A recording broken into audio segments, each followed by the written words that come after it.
Welcome back, everyone. It's so good to see you again. We're here in May 2024. And for those of you in the academic year, a lot of you are facing, or either you have already experienced the graduations or you are going to experience graduations very soon. So happy end of the academic year. And welcome to the Idea Networking Sessions. My name is Sharon Chaden-Burks, and I come to you today with two more guest speakers who are going to share how they transitioned from teaching and got into the fields of learning and development / instructional design. So while they're speaking, please write down your questions because there will be time to talk to guest speakers in breakout rooms. If you want to talk to me out here in the main room, I will stay out here and you can ask me questions. The things that I know about are mostly higher education and instructional design within that field. So happy to talk about it. And my background is teaching English as a second language in higher education. So I didn't explain the order, first, our guest speakers. We have Dan Smith. And we have Laura Coulter. Is it Coulter? Yes. Laura Coulter. We'll start with Laura because she got here a little bit sooner and I want to make sure Dan has the time to feel settled. And so I'm going to hand it over to Laura. And after Laura, I'll hand it over to Dan when she's done. Okay. Hi, everybody. I am Laura, and I did 24 years in K-12. I've taught fourth grade, seventh and eighth grade ELA, freshman English, junior English, and then 9 years in adults, so professional development. And that was actually a big piece that helped me transition a little bit easier because I had been doing 9 years of adult learning, and a lot of the places I applied for wanted experience in adult learning. So that was super helpful. One of the other things I did was I taught night classes, ESOL night classes for the adults, and that also counted. So I had plenty of that. To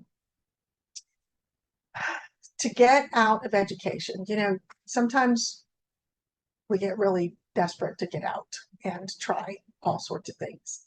And I was trying a lot of things to get out. And they kind of compiled into my way out. So I'm gonna probably start talking really fast because there's a lot, and then you guys can ask questions, whatever you didn't have enough time on. So I started in 2020, started a business on helping people create online courses. I was going to get out. I was going to build this business. I was going to get out. And I created YouTube videos. I did blog posts. I did all the social media. I had editorial calendars, all about creating good courses and learning and things like that. And then COVID happened. And I was still working on a campus as technology and learning coach. And my teachers needed me because they were all of a sudden having to teach online. So I dropped all of that and set it aside and started helping my teachers and focusing on that. So I created some material. I created some courses that I personally had, and I've got them like for sale on Udemy. And then I also during that business time took some of my blog posts and printed and published a book on Amazon with it. So I had that. I also had my website as a freebie download. I had created a book, a PDF book called 25 Activities to Engage Your Online Learner. And I just published that on Amazon a few months ago. So having, books there was nice, but it's never, ever been the driving force. Just know that that's not the driving force. As a matter of fact, in my current job, it was 2 years before anybody knew I even had a book on Amazon. So it didn't matter. But all of it mattered to me. I was building my network and I was meeting people. So in the fall of 2020, I really still wanted out. That business hadn't taken off. So I was taking a freelance writing mastermind course, learned all about building my network on LinkedIn, and realized I don't want to freelance write. I hate it. I don't like it. So I took everything I learned about LinkedIn And I said, you know what? I like instructional design. That's where I'm going. So I started applying everything to that and grew my network like exponentially at that point in learning and development. And I started seeing a fantastic feed come through. And one of them was an invitation to join a group, a hangout group that was just up and running. And so it was Thanksgiving. It was the day after Thanksgiving, and I was off from school, and I joined the group, and I met the people who became GLDC. If you've never heard of them, the Global Development and Global Learning and Development Community. Well, they were my first start. And I had a freelance client that I was building a course for from the business. And so we would get into breakout rooms and I'd ask them a bunch of questions, and they helped me so much. It helped me learn the language. It helped me get comfortable with the systems. And I showed up to every meeting for that I could. After that, I started applying. I was on TLPD. This was Sarah's group. And she said, hey, open office hours. And I'm like, great, I don't know you, but here, I want to be on your open office hours. I took her last slot of the day. It was supposed to be half an hour. I showed her my resume and my portfolio. And I had portfolio. Here's where that came in. All the stuff I had done for my online business was on my portfolio. So the books, the courses, and then some things that I had done for school that were outside presentations for parents. I had done that and put it on there. It was common, Creative Commons. So I put, steps like that. And then I had taken some courses and done the practice work there. So I put that on my portfolio. I had a lot of my portfolio. Sarah helped me organize it, and she helped me rewrite my resume, and she stayed on like an hour and a half with me. And that's the resume that I used to help me get a job. And my portfolio stayed that way for all those years, but I really didn't need it after I got the job. I'm almost there. I know I've been talking probably my whole time, but it is January, end of January. I started going to GLDC in late Thanksgiving, late November. I had Sarah help me redo stuff in December, and late January, my husband and I talked, and I said, if I can get a remote job, can we buy an RV and go live on the road 5 years earlier than we planned to? And he said yes. So I started applying, and it took me, and this was before, guys. I know this is not the system now, but it took me about 60 applications to get a job. I ended up with like 5 interviews, starting with a phone, and then like 3 in, Zoom interviews. And then I had an offer by February 21st. It was close to what I needed. And it was enough to get us on the road, but I took a slight pay cut because we're now working year round for slightly more than I was making for 9 months. So it was a balance. Since then, I have grown in this position a lot, and I find that I've learned a lot during that time, and I would love to chat about that, but I'm pretty sure I'm at time. So we can hold that for questions. That's awesome. Yeah, Laura, Laura, say just like a little bit more. You're traveling around in an RV, and right now you are in Arkansas. I am in Arkansas. Yes, we're at an RV park. I've got that river. I took that on one of my evening walks. It's on one side and a creek is on the other. And I just, I really love seeing the new places. We did hit the road, as soon as I got that job, I turned in my resignation. We ordered the RV, you know, stuff like that. See you later. Yeah. I love it. It's so great. Okay, Dan, are you ready? Yeah.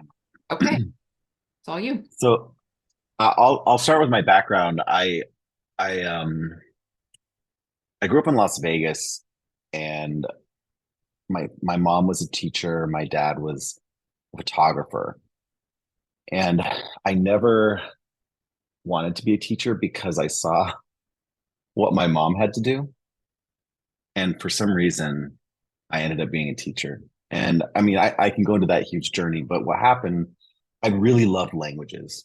And I learned Italian and French, and I ended up getting my master's in foreign language education. My intention was actually to go abroad and teach, and then I ended up getting a scholarship that required me to stay and teach in a Title I school for 2 years. And so I just ended up stuck in New York City for 15 years teaching.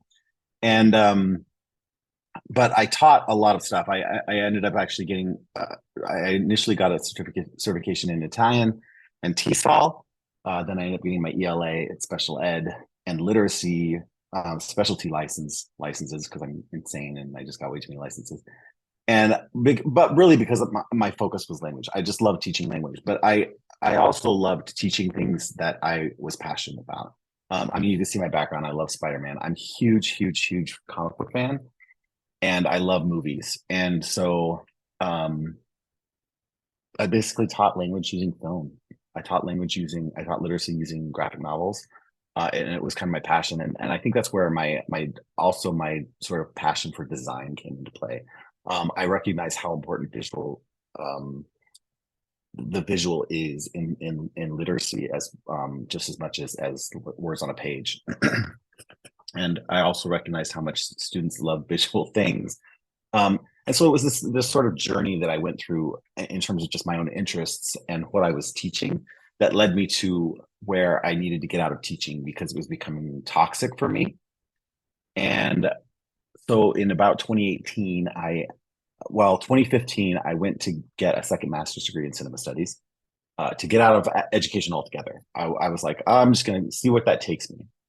And then by 2018, I had written a few papers. I presented at conferences. I was like, oh, I actually really kind of like academia. Maybe I'll go into higher ed. And all this was part-time while I was still teaching full-time. And then I realized, oh, I can't go to school for another 5 to 7 years to get a PhD when I really just need to get a job that pays a decent salary and build an actual like retirement plan. So I I made a plan to just get out of teaching altogether. But I needed to teach for 3 more years to get my pension right where I wanted it to be. So I stayed. There was always a reason why I kept staying in education. And then the pandemic hit a year before that third year was supposed to happen. And that changed everything. I was like, I can't do this. I really have to get out. This is going to affect me physically more than it has already. And so I decided to sign up for a coding boot camp. I learned how to become a software engineer. I thought, oh, that's a huge difference. I like technology. Maybe I can learn how to code. I can go work for Netflix or Google or something. Like this is this crazy thing in my mind, right? And ironically, it actually turned out to be one of the biggest catalysts to where I am right now. I finished the coding boot camp, and for a year after that, I was able to teach fully remote. Obviously, it was the pandemic, so I was earning that salary, but I was looking for a job the entire time. But I was only looking for a software engineering job. And then I had a conversation with a good friend, a colleague of mine. Her name is Carolyn Stein. She was a teacher that I taught with, and she is now a career coach. And she was basically coaching teachers out all the time. And because we were such close friends, I was like, help me. And that was it. She was like, Dan, why are you looking for software engineering jobs when you have like almost 2 decades worth of experience in education? What are you thinking? And I was like, oh, you're right. And she's like, she just basically gave me all these exercises to figure out like, what is it that you like to do? And I'm like, I love designing content. I love designing curriculum. I love figuring out ways for students to learn better. And she's like, that is an instructional designer. Do it. and that, I kid you not, the coding boot camp where I went had an instructional designer position open, a learning experience designer position open. I applied for it. I got it immediately. In fact, it was one of the shortest interview processes I've ever been through. It was fantastic. And I ended up working there for about 1.5 years. I actually got laid off last summer from there and was unemployed for a very long time, but I've been working a bunch of contract positions, working for a startup company, doing product management, training for boot camp grads, and then I ended up, now I'm working at Miro, which is a whiteboard company. Maybe some of you know it. It's a collaborative tool for all kinds of stuff. And I'm actually now using pretty much every degree that I have. We develop films, so I'm also developing scripts, little videos. I shouldn't say films, little videos, but we have a studio, so we're in the studio on a regular basis after we develop our scripts. And I'm designing courses for how to use the software. And it's such an awesome gig because it's so much fun, but it's also really purposeful. And I feel like just being able to make an impact on how people are able to collaborate and use tools to make their work better. So it just all worked out. I feel like a really blessed person, but my journey was quite different. And so I'm also open to all kinds of questions about that journey. And just like what I did to prepare my resume and all that kind of stuff. That's a whole different thing to talk about, but we'll take more of my time for that. I am just laughing so hard, Dan, because I definitely had a very similar decision tree as you, and like, well, I can't do this anymore, and maybe I'll try coding. And Laura too. Laura said I tried coding too, and like it was kind of interesting learning about reading code and how it works and stuff. But when it came down to it, I was like, man, I don't want to do this every day. I just don't like. Yeah. And like you said, Dan, someone had to point out to you that you have 2 decades of experience teaching, and gosh, actually, some of that's really useful. Yeah. My friend was she had this curriculum like set up for coaching. Like it was very, very particular. And I went through all these activities and I'm like, oh my gosh, this is actually kind of amazing. Like why didn't I think that, oh, there's actually a learning curve to figuring out how to not be a teacher anymore, because there's so much I mean, there's toxicity to it, but there's also so much of this pigeonholing that happens when you're a teacher. You think that that's all you can do, or that's all you're ever going to be able to do. And holy crap, I mean, it actually makes you so much more marketable everywhere in all industries. So find your passion and get into that industry is what I say. That's awesome. Yes, a lot to unlearn, Laura, for sure. All right. Now is a great time to pause and go to our breakout rooms.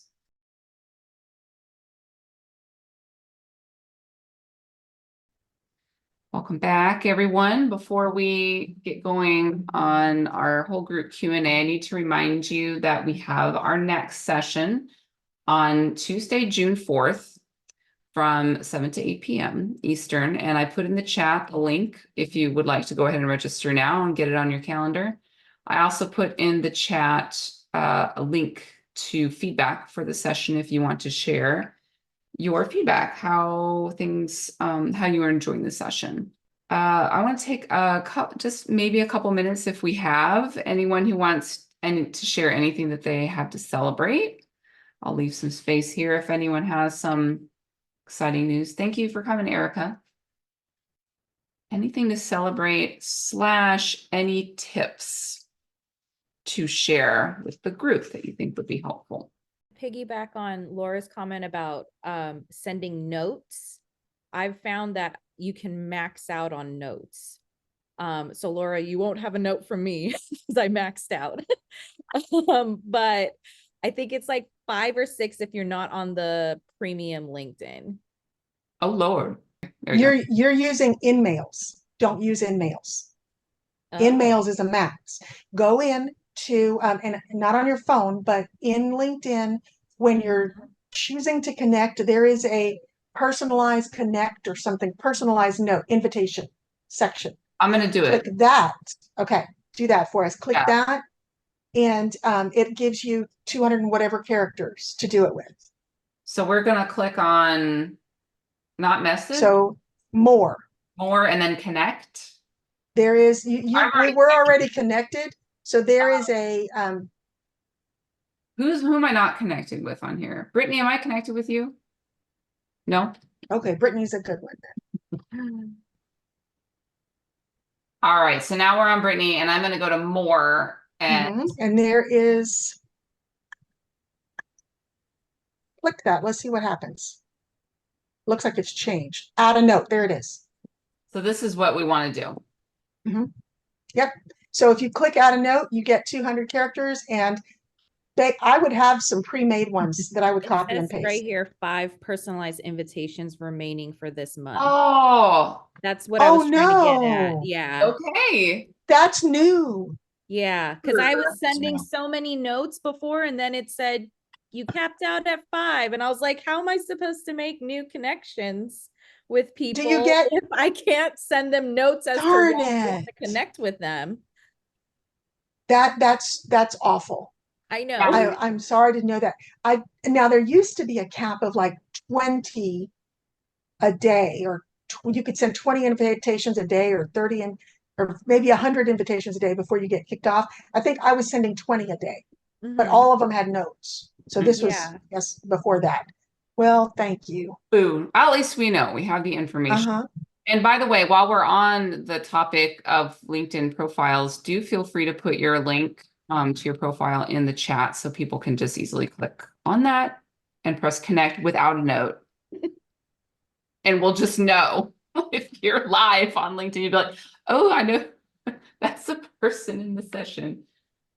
Oh, life is so funny. They just, there's always they're always trying to keep us on our toes because they got to make money, right? So everyone's got to make money. What other questions do you have tonight? That was our tips. I guess that was a tip. It's information to know. We have about 8 minutes left for questions. One of the questions that it was Erica, but she had to leave, but I think it was a good question. What do you think it's required to build experience with contract roles before you look for full-time ones, or before you get a full-time one? I don't think that's the case at all. No. If anyone else had a question, I think like no, absolutely not. Just contract roles can be helpful, especially if you just like need money now. But because sometimes they're replete. Like there's all kinds of contract roles out there, and sometimes it's like finding them is crazy difficult. So it that fluctuates too. So yeah, I definitely don't think that that's how you have to start or go.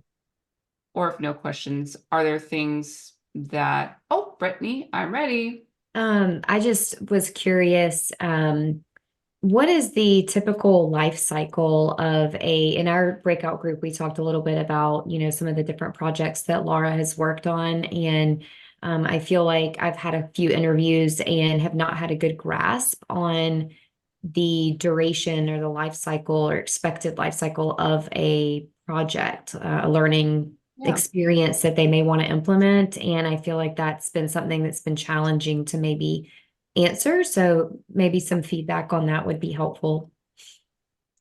I can answer a little bit, and then I think Laura was ready to say something. I'll be real quick. I deal in courses in higher education, and the life cycle, we would like the life cycle, the whole process from beginning of it to the end of it to be within the academic year.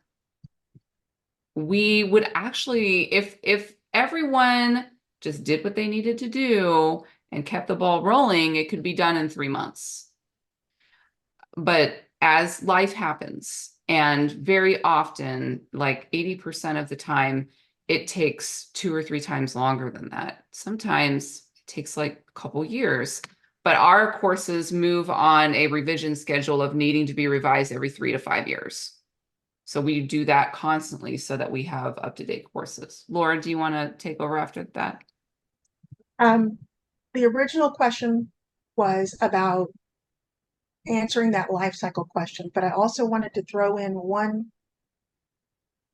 embarrassing moment. My very first interview, they asked me the question was, tell me about your process, or your how you do things. And I didn't understand the question. And I told her that it starts with getting up and getting coffee and coming upstairs. Okay. So and honestly, I didn't understand that was the wrong answer until months later.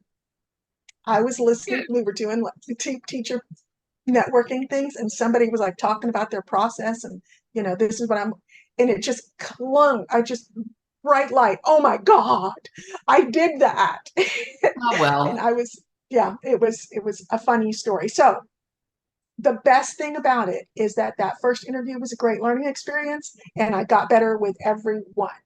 And I've even done practice and mock interviews with people before to help them get ready for stuff. Mock interviews, if you can get somebody to practice with you, are really, really good to do because they could put you in a better situation. As far as timelines, I go with gut now at this point because they give me so many different projects. I'm like, okay, it took me this long to do that one, and we've got 6 in the pipeline. So if you want this done by such and such date, which ones are we getting rid of? And which one are you bumping off? But you gotta always say it with confidence, or they're going to insist that you do all of it. yeah, you can't. And Mhm. you do it all. Dan, do you want to add on to that life cycle? Yeah, I mean, I can speak also from like sort of a software development perspective. There's the life cycles for how you're developing are changed with the context, right? Like if you're developing e-learning, there's a totally different kind of cycle because you also want to be able to do user testing sometimes if there's, to make sure that your everything is working, functioning, links are working, and all that kind of stuff. Versus if you're just developing the curriculum, you know, for a content that's going to be delivered in a PowerPoint or just as a text sort of thing.